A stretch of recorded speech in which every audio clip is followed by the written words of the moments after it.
Hi there, this is Thomas Ellenberg coming to you once again from beautiful Waikiki, Honolulu, Hawaii.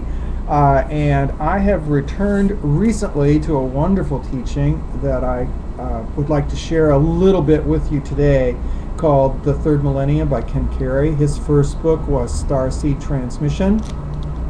And he has a section in here called The Fall from Awareness, which I find extremely valuable.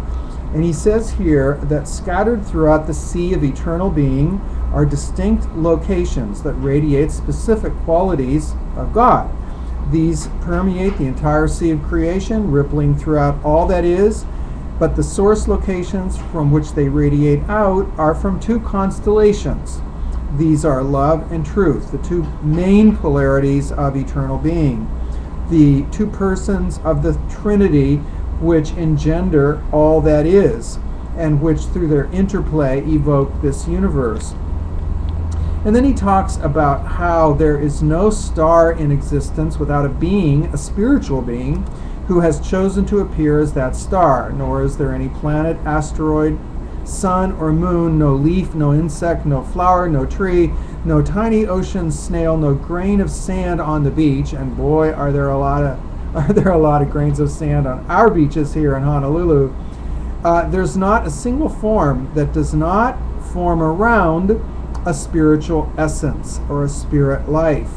When the first spirit beings, personifications of various qualities of awareness, would specialize and distinguish themselves from the main body of awareness to experience relationships with others who had done the same, they would often dissolve their relationship and their individualities back into the sea of unity out of which they came when they were done relating. This process of individualization, and I love this imagery, we're like spirits leaping dolphin-like from the sea of eternal unity into the air of individuality. Then they would disappear again beneath the waves of undifferentiated oneness. And they did this for total, pure enjoyment.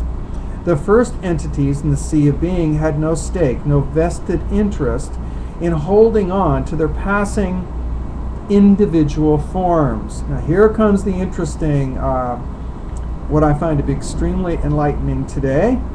One day, as you were individualizing certain qualities of eternal awareness, just emerging from a relationship, another entity of individualized awareness came to you and encouraged you to retain your present form of individuality and to carry that form over into new relationship. This was a new thought. I'll repeat that again. Just as we were about to re-emerge into the sea of oneness, into the divine mind of oneness, an entity of individualized awareness came to us and encouraged us to do something new. In other words, to try to retain our present form of individuality beyond the initial experiment with the initial relationship. This was a brand new thought, a brand new idea. It had never occurred to us to experience multiple relationships without returning first into the sea of eternality, or the sea of oneness. We didn't accept this idea immediately, but we did consider it. We listened, we mulled it over. It seemed to offer fascinating possibilities. The curious being promoting this novelty appeared in a pulsing field of vibratory luminosity, infinitely more beautiful and well-defined than any we had ever seen before. One of the attractive elements in this entity's proposal was that this path would, over time, allow the formation of the same sort of beautiful and intricate patterns within our own individualized field. And there was, however, a dark side as well. Something else the entity said.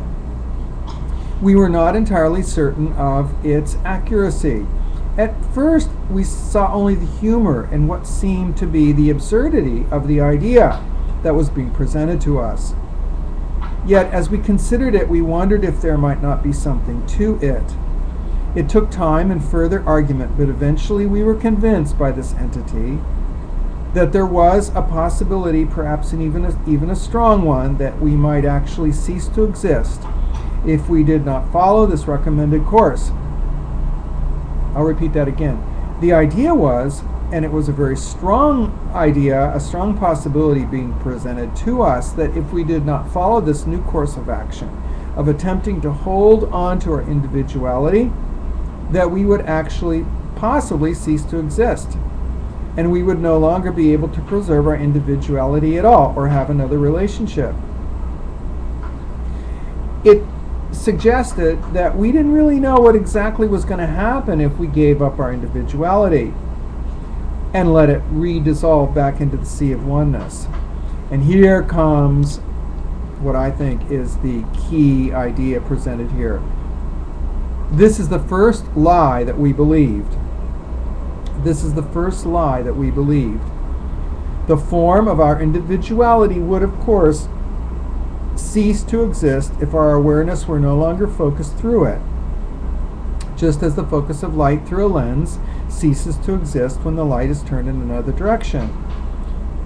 Yet, the truth is, the potential for our individuality remains with us throughout all eternity, just as the lens itself remains, should we again choose to turn our attention towards the lens. It never really disappears. Our potential as individuals is either actualized or ignored, but it cannot be created or destroyed because we live in a sea of vast potential. We live in this sea of oneness, which is, of course, the mind that sustains and contains this being of this beingness of pure potential. We are reading these words at this moment through an individualized focus of awareness, but we do not cease to exist with the cessation of this present individuality.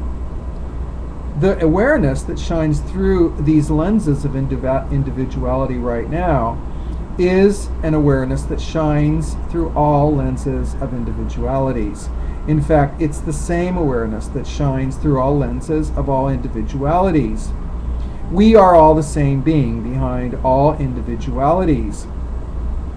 So the idea that I was pondering today at the beach from this wonderful book, which I got out of the Honolulu Library, was we don't need to struggle to preserve our individuality.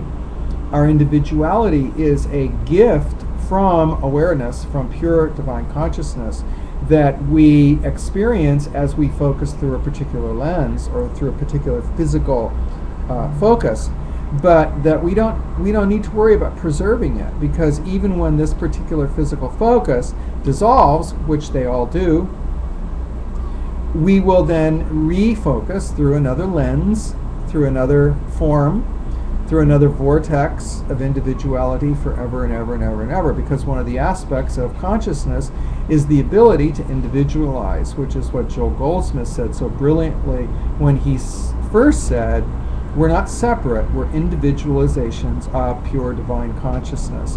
So anyway, Happy New Year to all of you. I'm checking to see if this actually works, since I haven't made a YouTube in quite a while. Thank you.